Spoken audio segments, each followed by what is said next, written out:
Picture this, a sprawling university campus in San Francisco. October, the kind of morning where the fog is just beginning to pull back from the hills and the light is new and golden and the whole world feels like it is holding its breath before something happens. A man in a tailored blazer crosses the courtyard, silver-haired, confident. The kind of walk that says I own this space without ever having to say a word. He stops. Because there, chained to the faculty bicycle rack, right next to his pearl-white Audi, right next to everything polished and deliberate and earned, is a bicycle that looks like it survived 3 presidents in a flood. Steel frame, cracked leather saddle, bungee cords holding a worn bag to the rear. A bicycle that, frankly, looks like it has no business being anywhere near that rack. And standing nearby, notebook in hand, unhurried, unbothered, is a young black man, simply dressed, quietly present. The kind of still that belongs to someone who has learned to move through the world without needing anyone's approval to breathe.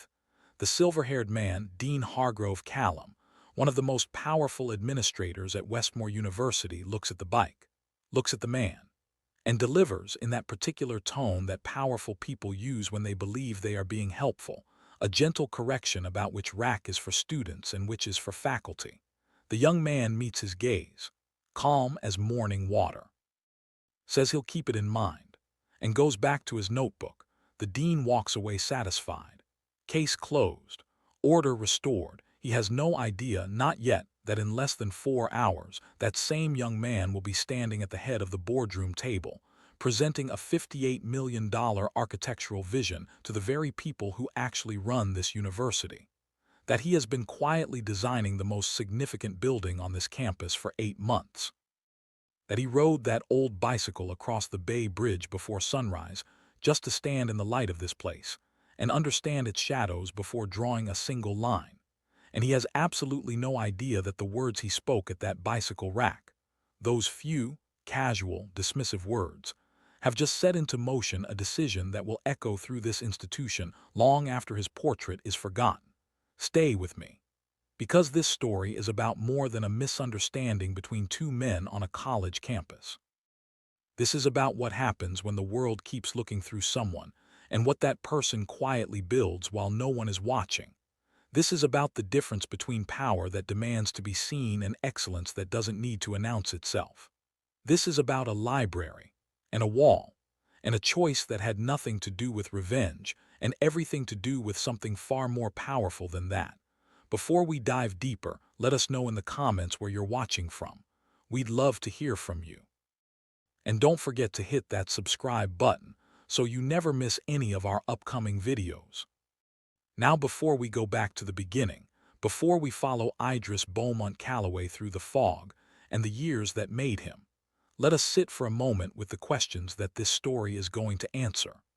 Why does a man who has earned more in the last 3 years than most architects earn in a decade still ride a bicycle that looks like it belongs in a museum? What is it about that bike, that specific, battered, beloved bike, that Idris has never been willing to give up, even as everything else in his life grew and changed and expanded beyond what anyone in his neighborhood would have predicted? And what exactly was he writing in that notebook on the morning the dean dismissed him? Was he sketching, planning, or was he doing something else entirely, something that would, in the end, determine what the library's most celebrated feature would look like? Here is another question, and this one matters more than the others. Dean Hargrove Callum is not a villain, not in the traditional sense. He has never raised his voice at a subordinate. He has never broken a rule he could get caught for. By every measurable institutional standard, he is competent, even accomplished. And yet something in him, some quiet, practiced reflex, looked at Idris Beaumont Calloway that morning and saw less than what was there. How does that happen? How does a man who considers himself fair, even generous, end up carrying that kind of blindness without ever knowing it's there? And what does it feel like to be on the other side of it, to be Idris, standing at that rack in the early morning light, having already spent 8 months pouring your finest work into this institution, and to hear someone tell you, in so many words, that you look like you are in the wrong place? Does it hurt? Does it make you angry? Does it change anything, here is what you need to understand about Idris Beaumont Calloway before we go any further. He grew up in the Bayview Hunters Point neighborhood of San Francisco, one of the city's most underserved communities, a neighborhood that the rest of the city has spent decades alternately ignoring and displacing.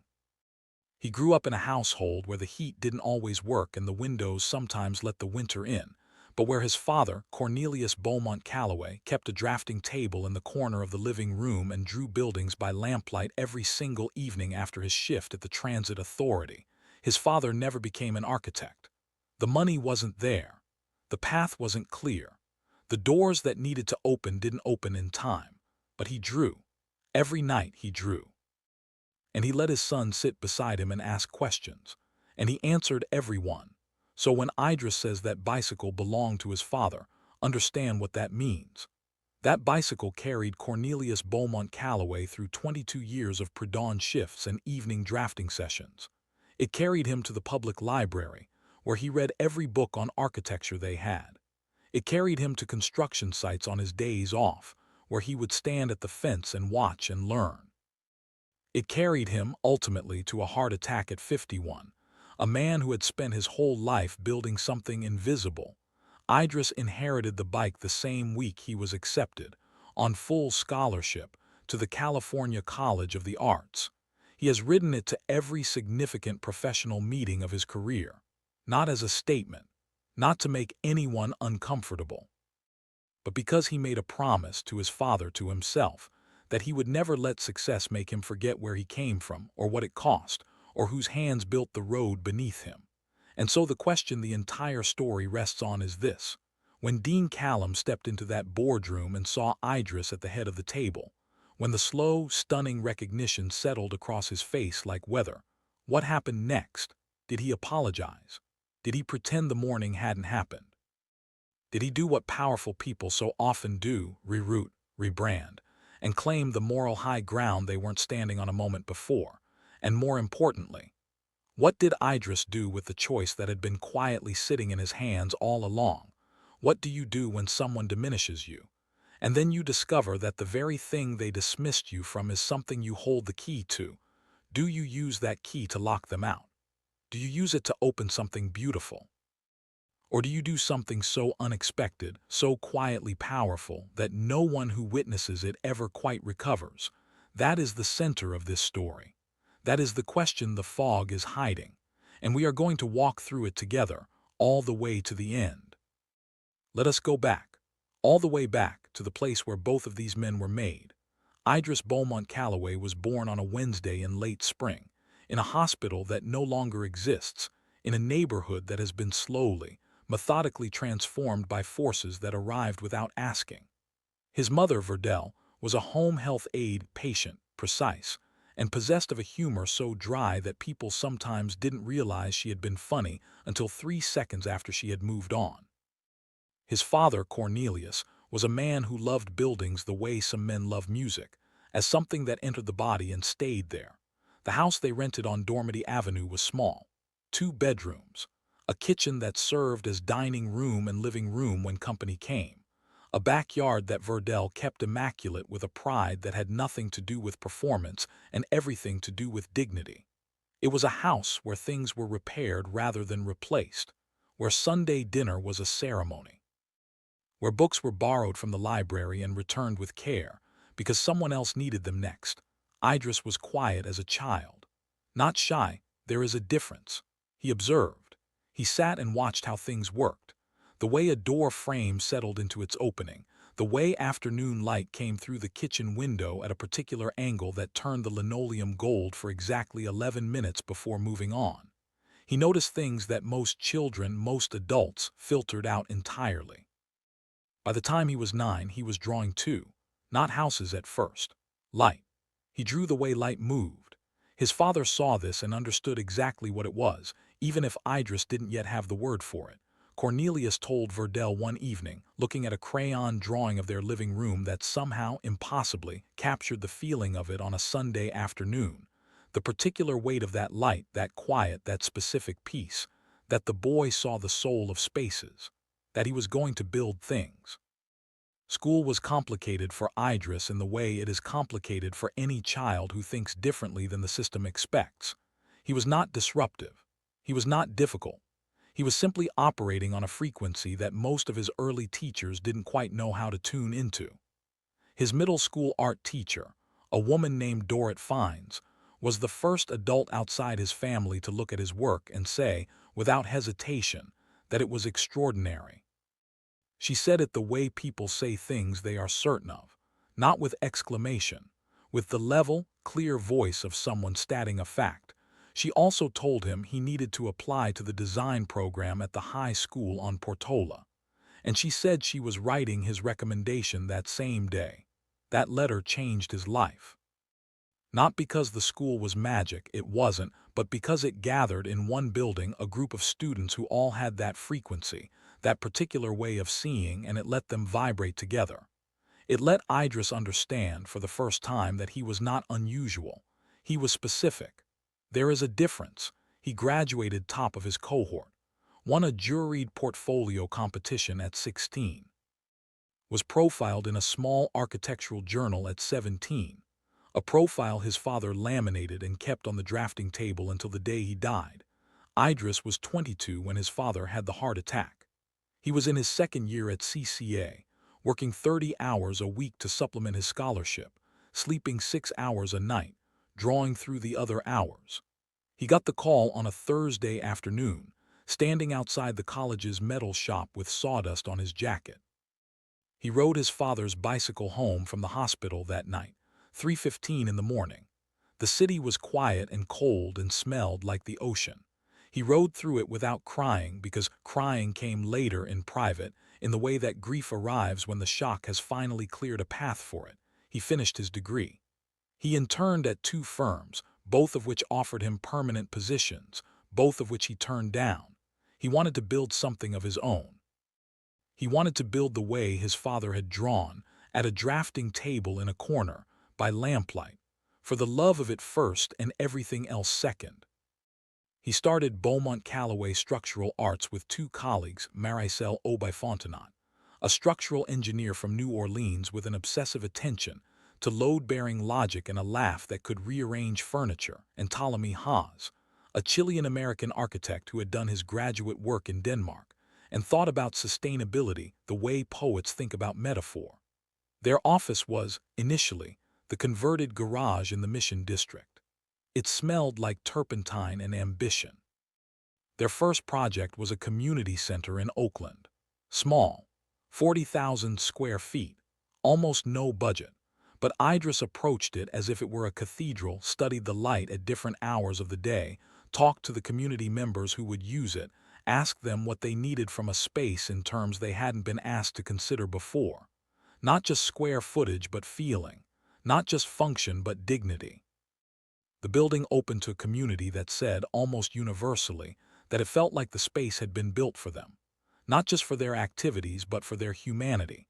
That is when Lenora Ashby Trim, the incoming board chair at Westmore University, saw the photographs. Then she visited in person. Then she called Idris's office and asked if he would consider the library project. He considered it for 3 weeks. The university was not a world he had historically felt welcomed by. It occupied a kind of San Francisco, the hilltop, institutional, privately endowed San Francisco that had a long tradition of looking past people like him and his family. He knew what it would cost him to walk into that world and be continuously, subtly reminded that he was a guest at best. He also knew what a library meant, not as a building, as an idea. As the one institution that had made everything possible for his father, those borrowed books, those long afternoons at a reading table, that slow, radical, self-directed education. He said yes. For 8 months, he worked on the Westmore Library renewal with a devotion that his team described, only partly joking as not entirely healthy. He was on campus before sunrise on multiple occasions, walking the grounds alone, watching light. He interviewed professors, students, and custodial staff. He asked the groundskeeping crew what they noticed about the building site at different times of year. He talked to the reference librarians about the way people actually used the space, where they lingered, where they rushed, what the light was like in the far corners where no one sat by choice. He drew and redrew and drew again. And all of it, every site visit, every interview, every pre-dawn hour on that bicycle, was building toward a presentation that, when it finally came, would feel not like a pitch but like an inevitability. He arrived on that October Tuesday riding his father's bicycle. He arrived early, the way he always arrived. He came to stand in the light one more time. And he was standing there in the morning, writing in his notebook, writing notes about the quality of the eastern light and the way it interacted with the existing stone buildings, notes that would ultimately determine the library's skylight positioning. When a man in a tailored blazer slowed beside him and suggested, in a tone of helpful authority, that he was at the wrong bicycle rack. There are moments in life that are so small they should leave no mark. A few words exchanged beside a bicycle rack, a glance, an assumption spoken aloud without cruelty and without care. The kind of moment that the person initiating it forgets by the time they have reached the coffee machine, but that lives, sharp and clear, in the memory of the person on the receiving end for a very long time. Idris Beaumont Calloway stood at that rack for another 10 minutes after Dean Callum walked away. Not because he was wounded, not because he was angry, though the ghost of something moved through him, something old and familiar and very tired. He stood there because he was watching the light.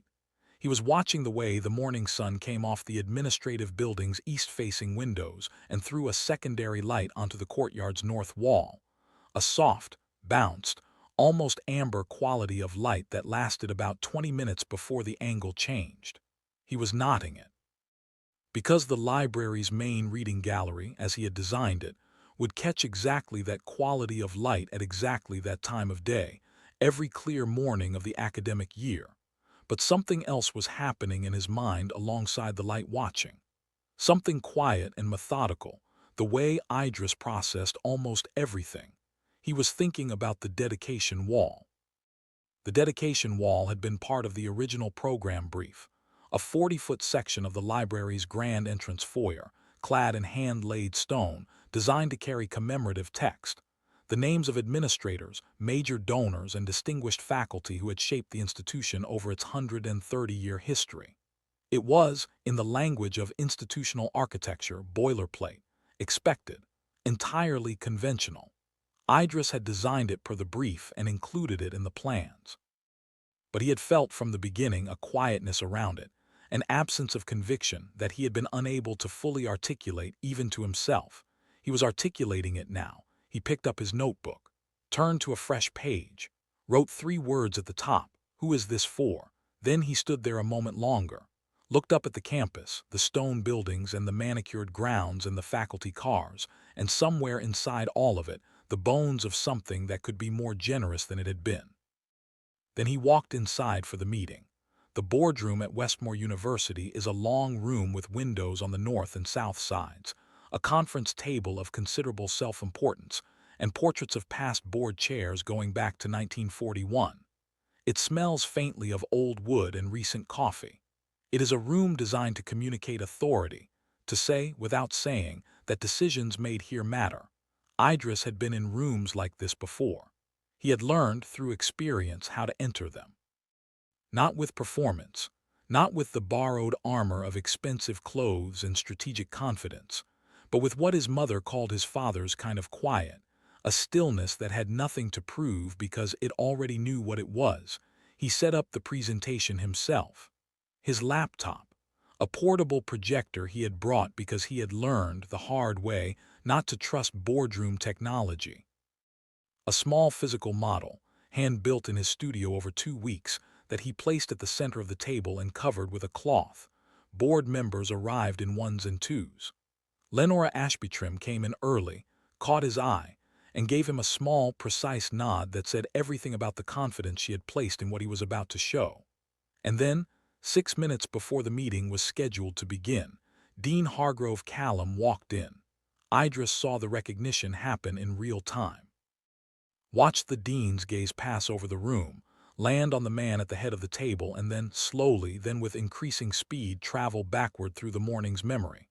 The bicycle rack, The young man with the notebook, the helpful correction about student parking. The dean's face did not crumble. He was too practiced for that. But something shifted in it, a tightening around the eyes, a quiet recalibration, and he moved to his seat with just slightly less ease than he had entered with. Idris looked at him steadily for one moment, not in triumph, not in challenge, in the same calm, level way he had looked at him at the bicycle rack. Then he looked at the full room, smiled warmly, genuinely, and began. He started not with the building, but with a question. He asked the board what a library tells the people who walk into it about whether they belong there. He let the silence sit. Then he said that he believed the most important thing a library can do is not house books. It is to say to every person who enters, you are welcome here. Your mind is welcome here. What you are trying to become is welcome here. Then he lifted the cloth from the model. The model was extraordinary. Anyone in that room with any time around architecture would have recognized immediately that they were looking at something thought about at a level most projects never reach. The light wells, the reading terraces, the way the building opened on its southern face like an embrace. The grand entrance foyer with its sweeping skylight oriented, for reasons Idris would explain in precise detail, to catch the morning's amber reflected light from the surrounding stone. Board members leaned forward. Dean Callum sat very still. Idris walked through every element with precision and warmth, not as a salesperson pitching a product, but as someone sharing something they love. He talked about the groundskeeping crew. He talked about the reference librarians. He talked about a student he had interviewed who said she always studied in the stairwell because it was the only quiet space that didn't feel like it was watching her. He said he designed this building for her. He designed it for everyone who ever studied somewhere that didn't quite feel like it was built with them in mind. There was a silence when he finished that was the particular kind of silence that follows something true. Lenora Ashbytrim said simply that this was exactly what they had asked for and more. Then came the questions. Technical, financial, logistical. Idris answered each one with the kind of command that comes from 8 months of doing nothing halfway. The structural logic, the sustainability certifications, the phased construction timeline, the budget which came in to the committee's visible relief within the approved range. Dean Callum asked one question, just one. His voice was carefully neutral, his expression composed. He asked about the dedication wall, specifically about the names program, whether it would proceed as specified in the original brief. And this exact moment was when 8 months of thinking and one morning at a bicycle rack and 3 words written in a notebook all converged into a single breath. Idris looked at the dean. He said he was glad the question came up. He said he had actually been reconsidering that element, and he would like to propose an alternative, and he would like the board to hear it. The room leaned in. If this story has your heart racing, comment "I'm still watching." Let's see who's truly following all the way to the end. Here is something true about Idris Beaumont Calloway that this story requires you to understand before we go any further. He is not a man who makes decisions quickly. He is not a man who acts from feeling before he has thought through consequence. He is, in the way of people who grew up with very little room for error, someone who considers, who measures, who asks himself not just what he wants to do, but what he can live with having done. So the reconsidering of the dedication wall, the alternative he was now proposing to the board, had not happened in the 10 minutes between the bicycle rack and the boardroom. It had been building for weeks, months, perhaps. The bicycle rack encounter had not created it. It had simply brought it into focus, the way a particular quality of light will suddenly make visible a detail that was there all along. In the weeks and months prior, Idris had been quietly carrying a discomfort about the dedication wall that he had not fully shared with anyone. Not with Marisol, not with Ptolemy, not with Lenora Ashbytrim, who trusted him, but who was also a board chair navigating a complex institutional politics that Idris had no interest in making more complicated. The discomfort was this: a dedication wall honoring administrators and major donors in the entrance foyer of a library meant to serve students told a story. And the story it told was, this building belongs to the people whose names are on it. That is not in itself unusual. It is, in fact, the dominant language of institutional architecture, spoken so fluently and for so long that most people no longer hear it as a choice. They hear it as how things are. Idris heard it as a choice.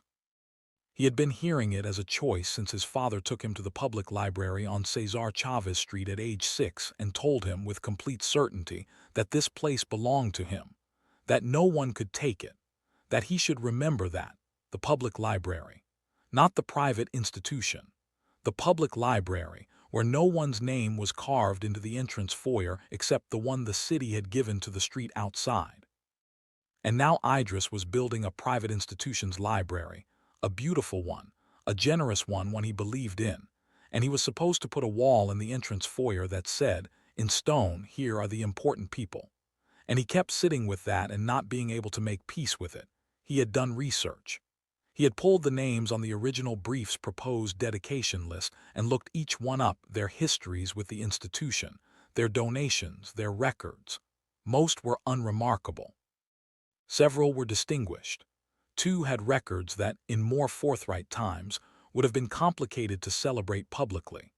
One had been involved, decades ago, in a policy decision that had directly contributed to the exclusion of Black and Latino students from Westmore's graduate programs until federal intervention in the 1970s.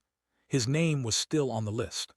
Idris had looked at that name for a long time, had thought about the students in those decades who had been told, in policy and in practice, that this institution was not for them, had thought about the ways in which a building could either continue that language or interrupt it. He had thought about his father. He had thought about the student who studied in the stairwell. And he had thought about what it means to build something that is supposed to last, not just in its materials, but in its meaning. This is what he proposed to the board. Instead of a 40-foot dedication wall carrying the names of administrators and donors, Idris proposed a 40-foot wall that he called the Persistence Wall, a wall clad in the same hand-laid stone as the rest of the foyer. But instead of names of the powerful, it would carry stories, brief, beautifully typeset, hand-lettered narratives of students throughout the university's history who had faced significant obstacles and continued anyway. First-generation students. Students who worked full-time while completing degrees. Students who had arrived speaking limited English. Students who had returned after years away. Students who had studied during illness, during loss, during the particular loneliness of being the only person in a room who looked like them. Not inspirational quotes, not platitudes. Real stories gathered through an ongoing community submission process, curated by a committee of librarians, current students, and one faculty member per cycle. The wall would change. New stories would be added every 3 years. The stone would be carved fresh each cycle. The wall would be a living living as the people it honored. The donors' names Idris proposed would be honored elsewhere, in a dedicated printed and digital record, updated annually, accessible from any terminal in the library with full details of each gift and its impact. Meaningful, searchable, lasting in its own way. But not the first thing you saw when you walked into the building. The first thing you saw would be the Persistence Wall. The board heard this in the particular silence of people who are reconsidering something they thought was settled. Lenora Ashby-Trim asked if they could have 48 hours to discuss. Idris said of course. And then he began the quiet, difficult work of waiting, of having done the thing he believed in, and now having no control over what happened next. He rode his father's bicycle home across the bridge that evening. The bay was gray and cold and beautiful. He thought about Cornelius at the drafting table, thought about what his father would have said about all of this. He thought his father would have said, "You did what you could do with what you had. The rest is not yours to carry, but the rest is always yours to carry a little." That is the thing about caring. You can't care and also not be affected. You can be dignified in how you carry it, but you still carry it. Marisol called him that evening and asked how it went. He told her he had proposed the wall change. She paused, then asked how the room felt. "Alive," he said. "Uncertain." "Alive, good," she said. "Uncertain and alive is better than settled and dead." Ptolemy texted at 11:15 that night asking if he had eaten anything that day. Idris looked at the message and almost laughed. He went to the kitchen, made rice, ate it standing at the counter in the dark. He slept eventually. And while he slept, across the city in a boardroom that was now empty, a conversation was beginning among people who held power over this particular outcome. A conversation about names and walls, and what an institution says about itself, by what it places in its entrance foyer for the world to see first. And in a house in Pacific Heights, in a bedroom with a high ceiling and heavy curtains, Dean Hargrove Callum lay awake and thought about a bicycle rack, about a young man who did not move, about the particular quality of stillness in someone who has been told, many times and in many ways, that they are in the wrong place, and who has decided, deliberately and at great personal cost, to stop letting that move them. He lay awake and thought about what that kind of stillness costs. And for the first time in a very long time, Hargrove Callum was genuinely, uncomfortably uncertain whether he was the kind of man he had always assumed himself to be. That is a particular kind of darkness. Not dramatic, not operatic, just quiet and cold and honest. The kind you cannot turn on a light to escape from. The board voted in 36 hours. Not 48, 36. Called at 9:14 on a Thursday morning, and her voice had that specific quality, level, warm, carrying something large beneath its surface, that tells you the news before the words arrive. The persistence wall, she said. As proposed, full approval. Sat down. He was in the studio, standing at the large drafting table by the window, and his legs simply decided, without consulting him, that sitting was the appropriate response. He sat on the edge of a stool and looked out at the Mission Street below, where a man was walking a dog and a woman was unlocking a bakery, and the morning was continuing its ordinary business in complete indifference to the fact that something significant had just been decided. He said thank you. It came out quieter than he meant it. She told him not to thank her. It passed 8-1. He already knew who the one was. It didn't matter. 8-1 was enough. 8-1 was a wall. 8-1 was stone. What he did not know, what did not yet tell him, because she was still processing it herself, was what had happened in the boardroom during those 36 hours of deliberation. What had happened was this: Dean, who rarely spoke at length in board meetings about anything beyond administrative matters, had stood up on the second afternoon of deliberation and asked to address the room. Board members had looked at each other, mildly surprised. The dean was not a capital projects committee member. He had no formal standing in this decision, but had nodded and told him to go ahead. And Dean, who had spent a sleepless night in an honest darkness he hadn't known how to name, said something that no one in that room expected. He said he had an interaction on the morning of the presentation with the project's architect. He did not go into detail. He said only that the interaction had given him reason to think about what assumptions look like when you can't see them from the inside. That he had carried a mental image of the architect, formed in seconds, based on nothing of substance, from the moment of their meeting to the moment that same man stood at the head of that table, and that the distance between those two images was a lesson he did not think he had the right to ignore. He said he supported the persistence wall, not because he had no opinions about institutional tradition or donor recognition, but because he believed a building that asked who is this for, and then answered that question honestly, was exactly the kind of building a university should be willing to build. He sat down. There was a silence. Then the vote proceeded. Learned about the dean's statement 3 weeks later from a faculty member who had heard it from someone present in the room. He sat with it for a long time. He didn't know quite what to do with it, whether to feel something like vindication or something like grief on behalf of the version of that morning that couldn't be undone, or something closer to complicated respect. He settled eventually on this. It takes something real to stand up in a room and say, I did a thing that I now see differently. It does not undo the thing, but it is not nothing. He did not call the dean. The dean did not call him. They would see each other later at the groundbreaking ceremony and exchange a look across the crowd that carried more than either of them would have been able to articulate, and then they would move on.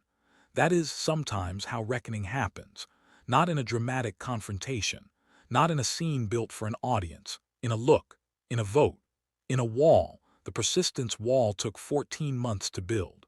Personally oversaw the typesetting of every story.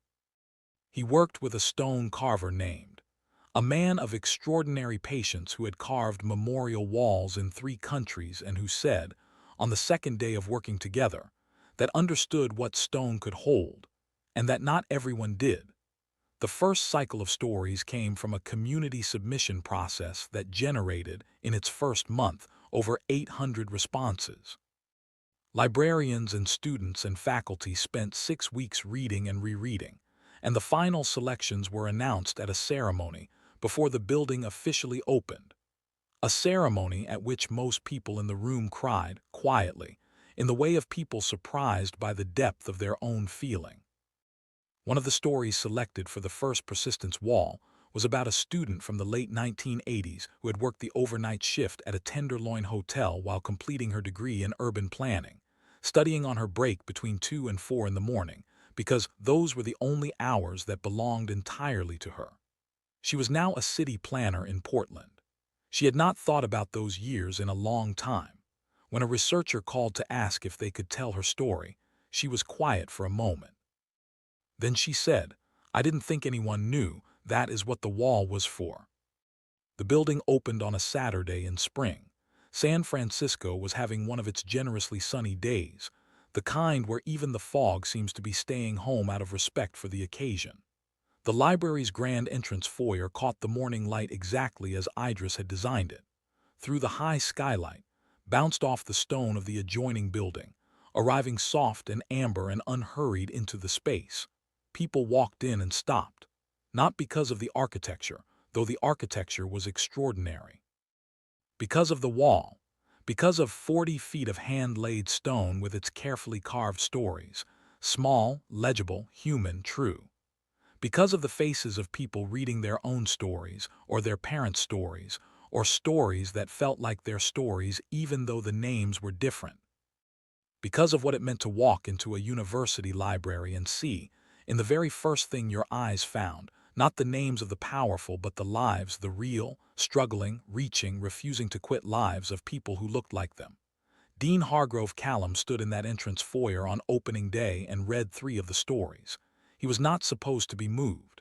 He was an administrator. He was 53 years old, silver-haired, practiced at composure. He had been to more ribbon cuttings than he could count. He stood and read, and the world continued around him, photographs being taken, speeches being prepared, the distant sound of a string quartet in the library's courtyard, and something in him went very quiet. Not the strategic quiet of a man composing himself in public. The other kind. The quiet of a man who has arrived somewhere he didn't expect to reach. He thought about the bicycle rack. He thought about the notebook.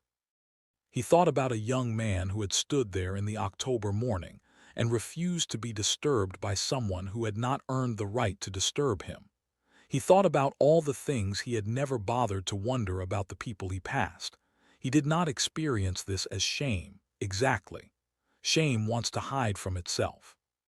This was more like the particular discomfort of standing in honest light, the discomfort of seeing clearly, which is very different from feeling good and also very different from feeling bad. It is simply accurate. He would not become a different person overnight.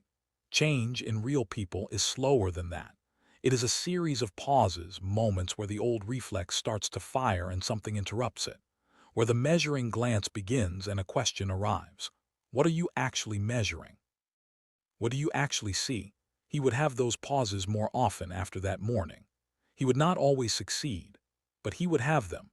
Across the foyer, Idris Beaumont Calloway stood with Marisol and Ptolemy, watching people encounter the building they had spent 2 years of their lives inside.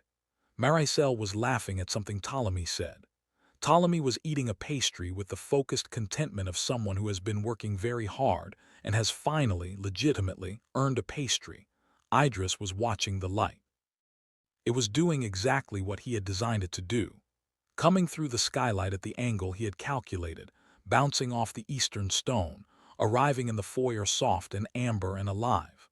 For about 20 minutes, every clear morning of the academic year, this entrance foyer would hold a particular quality of beautiful.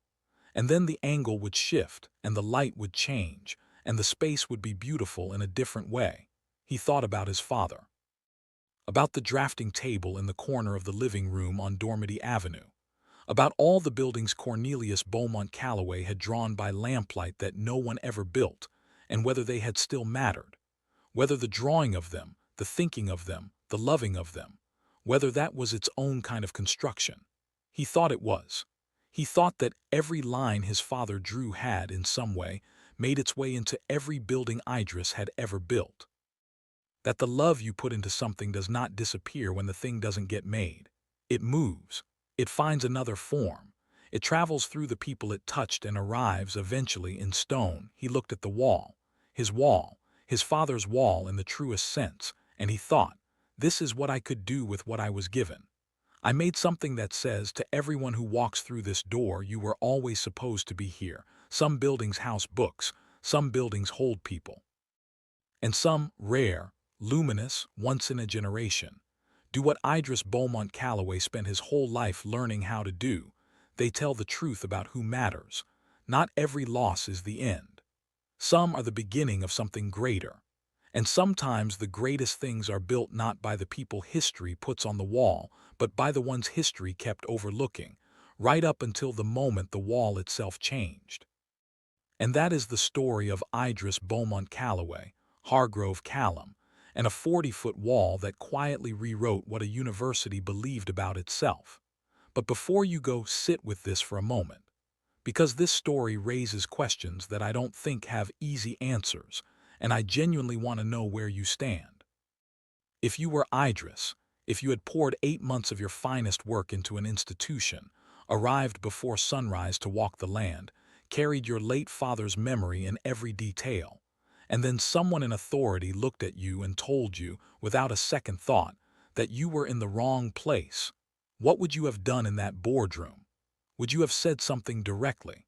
Would you have walked away from the project entirely? Or would you have done what Idris did, channeled it into something that couldn't be ignored, something that lasted longer than the moment? And what about the dean? He was not a monster. He was a man with a blind spot so practiced it had become invisible to him.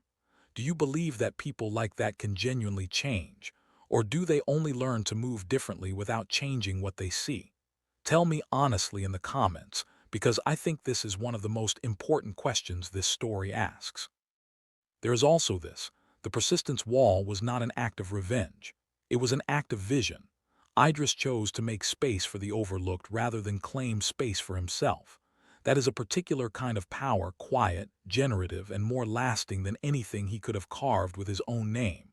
Have you ever been in a position to make that kind of choice? To answer someone's smallness with something larger than they expected? What did you do? Drop your thoughts in the comments. This is the kind of conversation I want this channel to hold: real, honest, and a little uncomfortable in the best possible way. And if this story moved something in you, if it made you think about the bicycle racks in your own life, the people you might have looked past, or the quiet work you've been building that no one has noticed yet, share it with someone who needs to hear it today. Subscribe for more stories like this one. Stories that don't wrap up too neatly. Stories that stay with you after the video ends and make you see something in your own life a little differently. We have more coming, and the next one carries a secret that I promise you will not see arriving until it has already changed everything. The fog lifts, the light shifts, and somewhere in this city, on a scratched steel-frame bicycle older than most of what surrounds it, someone is riding toward something the world hasn't noticed yet. Don't look away.